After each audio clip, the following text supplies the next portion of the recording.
Well, let's discuss that little controversy. See, Daryl Morey says that LeBron is the GOAT by a pretty big margin. Where do you fall on that? This is, I got a lot of respect for his overall opinion, but it's really hard, and especially to say gaps.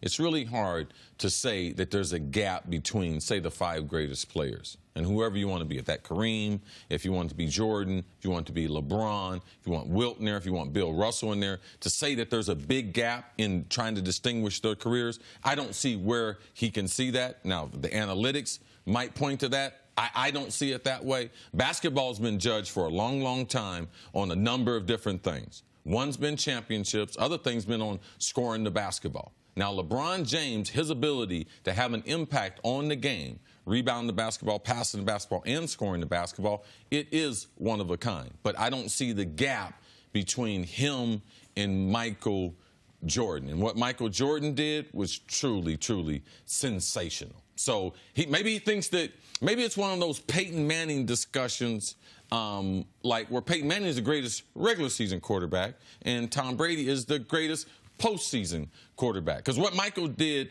in the NBA playoffs, no one can say. So I don't see a gap in that, all right? Michael Jordan, what he did, I would say there's a gap between what he did and what all the other great players did, especially in the playoffs. So the reason that Daryl can say that and what he I think it's very interesting hearing it from him. And not just CeCe joked about it earlier, not just because I'm friends with Daryl, but because he kind of started the wave of analytical-based organizations in the NBA. Baseball was way ahead of the curve on that. Daryl and the Rockets were the team to really get that going in the NBA. You can look at things like value over replacement player, box score plus minus, all these things where LeBron has Jordan, where LeBron's ahead of Jordan. But what he is saying is not about skill level. Because that's where C's right. There is no big gap between LeBron and Jordan or Russell and Wilt or Kareem. And a skill level, those are all, we're really picking hairs. But you can use the numbers to look at, in the totality of your career, who has impacted the most games, who has impacted winning the most, and who has had the biggest impact on how many teams have a chance to win a championship. And that's where LeBron's longevity, that's where LeBron's health, and that's where the fact that, to use a phrase from Chris, where his cement is not dry, where he can create this level of separation that I believe he is in the process of completing, essentially. Even if you believe, well, at the end of the game, I'd rather have Jordan. What Daryl is saying is, it's a 48-minute game. And who would you rather have the guy, even if the numbers don't suggest there's ever been a more clutch playoff performer than LeBron, but let's just say my eye test says Jordan was more clutch.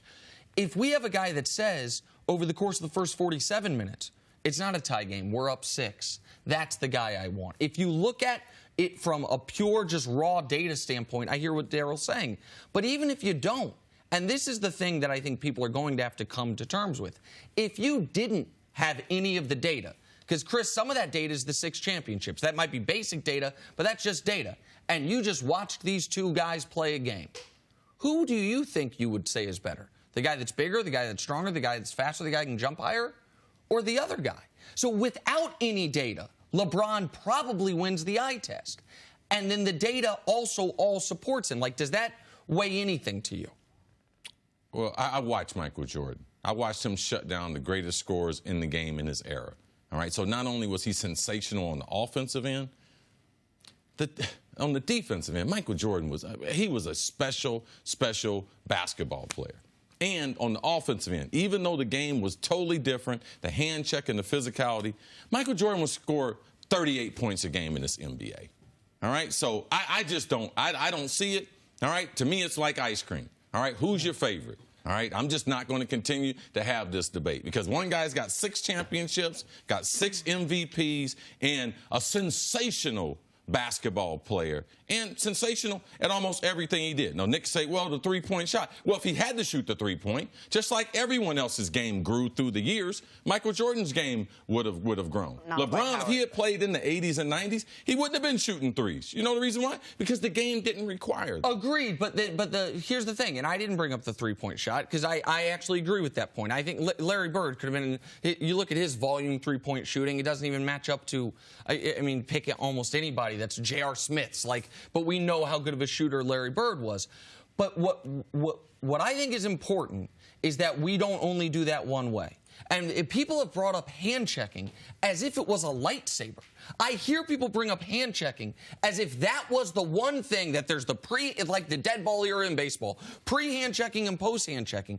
And if hand checking has the impact that I hear people insist it would make, people have to recognize the 6'8", 270 guy right there, he gets the hand check as well. So we can't say Jordan was this amazing defender and he had to go against hand checking and then not say, but Jordan got the benefit of the hand checking. LeBron's not as good of a defender. No, we didn't say he got the benefit of the hand checking. That was part of the game. The game was far more. You could steer a guy to a point on the court. Right. Yes. And Michael Jordan was great at it. It's not like I'm guessing that he was great.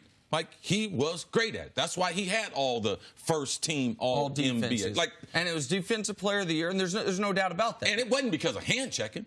It was because he was a great defender. Okay, but you said without hand checking, Jordan averages 38. Well, I'm just saying, if you transfer what he would do as an offensive player, playing in this NBA, he would. Of course his offensive game would be better. My point is, the big, strong guy right there, if he's defensively allowed to do the hand-checking himself. And one other thing I have to say, because all of it, this has become a new in vogue thing, to discuss LeBron as a greatly inferior defender. When we do know that Jordan's teammate, his entire run, was arguably the greatest perimeter defender ever. No, he had two of the best defenders For ever. the second half, he had Rodman. I know, Yes. but he had Pippen throughout. So, Jordan didn't...